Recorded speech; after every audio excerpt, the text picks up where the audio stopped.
Welcome back. Now, as you know, mid-caps and small-caps have outperformed their larger peers over the last year or two. But here's a fund manager who's done even better than the mid-cap and small-cap indices. Joining us today is Krishnakumar, Chief Investment Officer Equity at Sundaram Mutual Fund. His Smile Fund has done twice as well as the small-cap index in the last 1 year, and his Select Mid-Cap Fund has also exceeded the returns on the mid-cap index. Good afternoon, Sundaram, Mr. Krishnakumar. Thank you very much for joining us. I'm going to start by asking you about your small cap fund first. If you could very briefly articulate what your investment strategy is in small caps that have helped you do 100% versus a 50% gain on the small cap index in the last year. Sure. As you were aware, Smile focuses on the market cap segment below 5,000 crores, and this is a very attractive space where there is a lot of growth potential that existed, and where also the valuations were beaten down badly at the start of this bull market. So a positioning on the market cap curve on sectors where which were benefiting from an economic level actually helped this fund to do as well as it did last year. So broadly over the many years, the strategy has been to build a portfolio of 45 to 50 stocks, more bottom up, look at real visible growth opportunities in the corporate space, be sector agnostic, and be more focused on a 3 to 5 year outlook on these companies.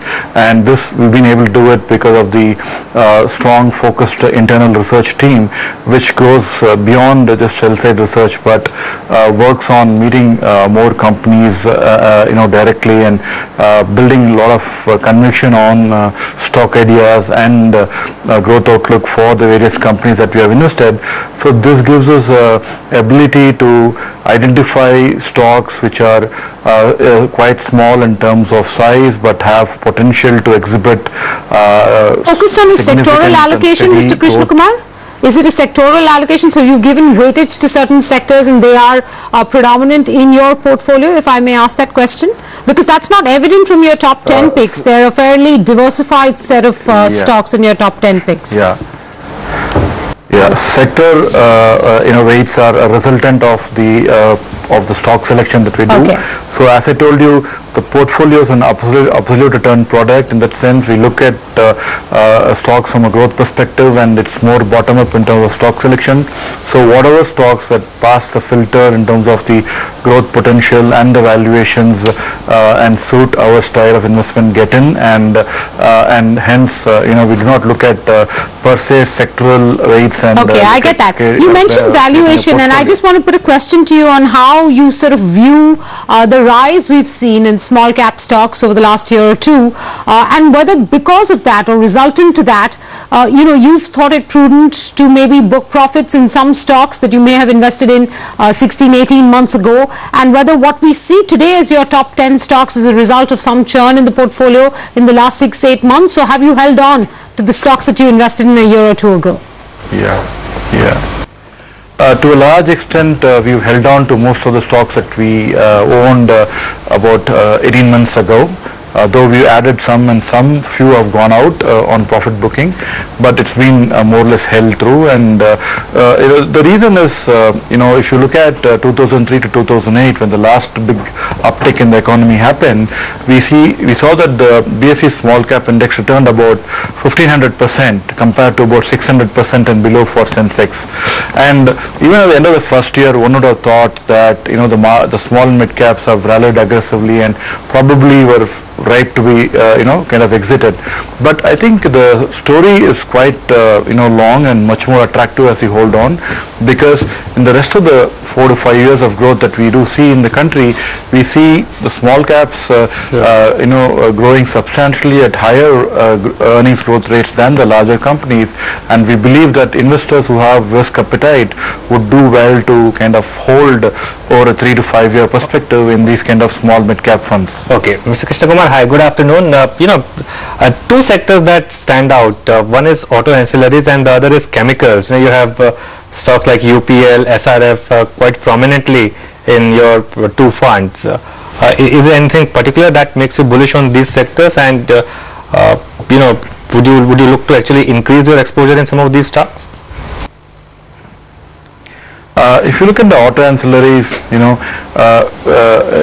across cycles you held on to certain stocks, and the reasons have been that these companies have been carefully chosen where there are certain competitive advantages that exist with them, moats as people call it, which give them substantial bargaining power with customers, ability to price themselves, and hence generate good profit margins and return ratios, and generate enough capital cash flows for further investment into growth and also return to shareholders.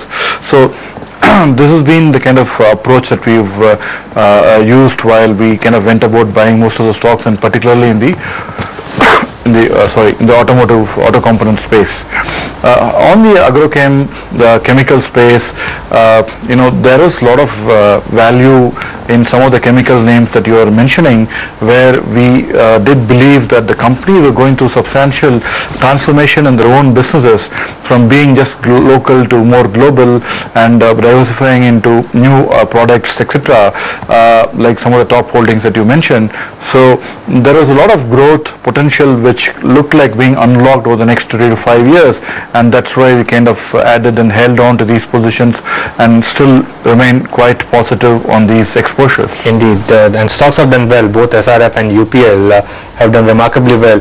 In your mid-cap fund, you have 99.14% in equity and equity investments, and rest in cash. So suffice to say that you're fully invested right now. Do you believe there's a risk to mid-cap market with the kind of run-up that we have seen? And would it be prudent to maybe move a bit of money into cash from investment point of view for a better opportunity going forward?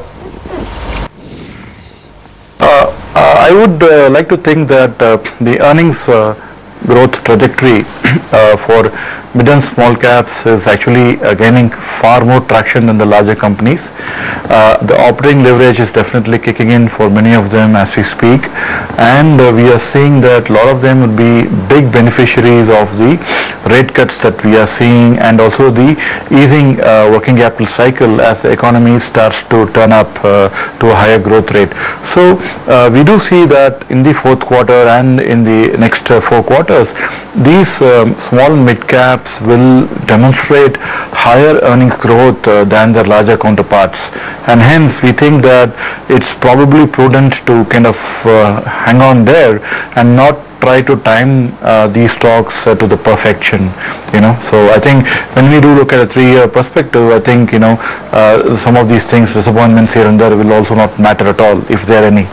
Okay, I'm just curious, there is at least, based on your top 10 stocks in both the select mid-cap fund as well as the Smile fund, there seems to be no obvious consumer company in it, Mr. Krishnakumar.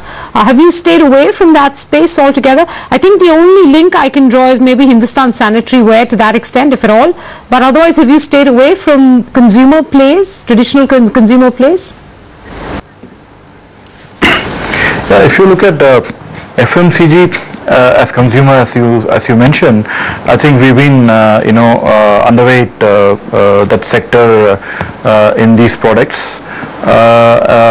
Whereas on the consumer discretionary space, durables, like you mentioned, we do have stocks like Hindustan Sanitary Ware, we have a V-Guard, we have a Whirlpool in the mid-cap fund. So we've also been, positive on the consumer discretionary space and less, invested in the consumer space, in the consumer FMCG space. In the FMCG space, the domination has been more by the larger companies, and the smaller companies have probably not done as well, is my opinion. Mr. Krishnakumar, are you playing the delisting story as well? Because 5 or 6 of your top 10 stocks have a foreign promoter holding of close to 75%. Is that going to be a theme as well? See, MNCs are a great play on India, Sometime towards the end of 2013, we launched a microcap series, and the investment strategy was to predominantly invest, into microcap MNCs at that point in time. And the same bullishness that we had on the MNCs in the microcap space hold good for the mid caps and small caps. And we have about 28% of the mid cap portfolio in MNC companies and about 12-13% of the Smile portfolio too. The reasons are India is really one of the biggest emerging markets for MNCs, and they definitely are going to bring in more products and focus more on this country, as you have seen. And many of the MNCs operate through the strength of the brand or technology or process, etc. So they would continue to enjoy competitive advantages in the marketplace. Definitely the other thing is that there is also an outsourcing and a big export potential that will open up for the Indian joint ventures of the MNCs. Lastly, but not the least important thing is the delisting or the consolidation that could happen for these MNC companies in India. We were just looking at both the lists of at least the top 10 stocks in both your funds, and there is a predominance, of I think auto ancillary, as Anuj already pointed out, and then some sort of manufacturing industrial companies, like for instance the bearings business, which you seem to be very big on. What's your sense of when you're going to start seeing an upturn in the economy? Because as of now the voice coming in from India Inc. is still fairly dismal, and we're all set for a very poor earnings season as well. I think a lot of us talk from what is the ground reality right now compared to what people expected, say a year back, and probably there's a sense that things aren't moving as fast as they would have liked. But I think there are a couple of things that are happening at this point in time. I think the white economy actually is doing fairly comfortably. I think there is a lot of pain in the black economy, which is what the government is trying to kind of reset, and that they are doing through carefully constructed policies on direct benefit transfer, on financial inclusion, etc., which will result in a lot of money which is probably transacted in cash coming into the banking system. Overall, that's going to really have a salutary effect on the capital availability in the country, and going to bring down cost of capital in the medium term. So that's something that will happen. So the feel good definitely is a function of how you look at it. But I think if you look at most of India from a urban side, I think India is doing pretty well at this point in time. I think there could be earnings surprises in this quarter than shocks. I think most of us expect earnings to be a lot weaker, and I would be tempted to say that a lot of companies could show far better profit margins, given that they're going to see the best of the commodity pricing that is going to seep through the P&L in the fourth quarter. Okay, so I am not so I'm just going to squeeze in a quick last question, Mr. Krishnakumar, and that has to do with investor interest in the small cap, mid cap space. Are you seeing that accelerate over time? Of course, your funds have outperformed the relative indices, so in that sense, I'm sure investors are more interested in your funds than maybe peer group funds. But are you seeing investor interest sustain in this universe of stocks? I think as the economy grows faster, and as interest rates starts to come down, and these are the companies which will, as we said earlier, are going to see the most twin benefits of an operating leverage kicking in, along with financial deleverage that will happen to them. And mind you, the capital markets are quite buoyant, and most of these companies in the small cap space who need to repair their balance sheets are in the process of doing so, and have also kind of reinvented themselves in terms of business models and change in terms of the competitive capabilities and upgraded themselves. So there exists a lot of growth, and that's definitely going to be reflected in the earnings potential in these companies. And so to make better returns, investors would need to take a little more risk in small caps, and definitely we see the increased allocation coming towards small cap funds and mid cap funds as they go along from the current higher allocation to large cap funds. So as the economic growth stabilizes at a higher level and macros get stabilized, we will see that happening. Okay, Mr. Krishnakumar, one final question then.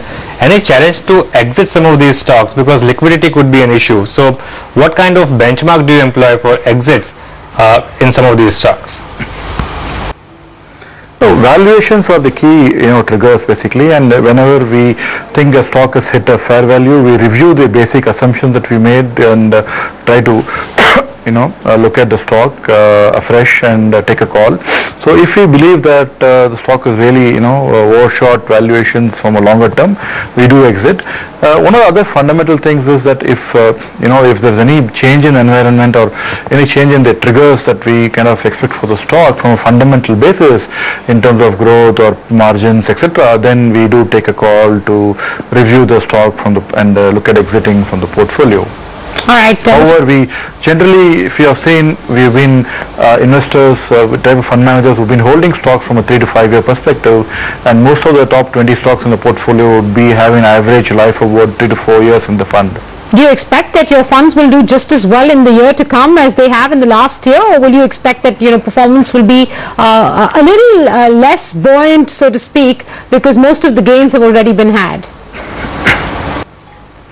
As I told you, ma'am, in the first year of the last bull market, we had a return of 128% on the small cap index, and in the 5-year bull market, the indices rallied 1500%. So you have the answer there. All right, Mr. Krishnakumar, thank you so much for joining us this afternoon. And there you have it, two Sundaram mutual funds that did very, very well in the last couple of years.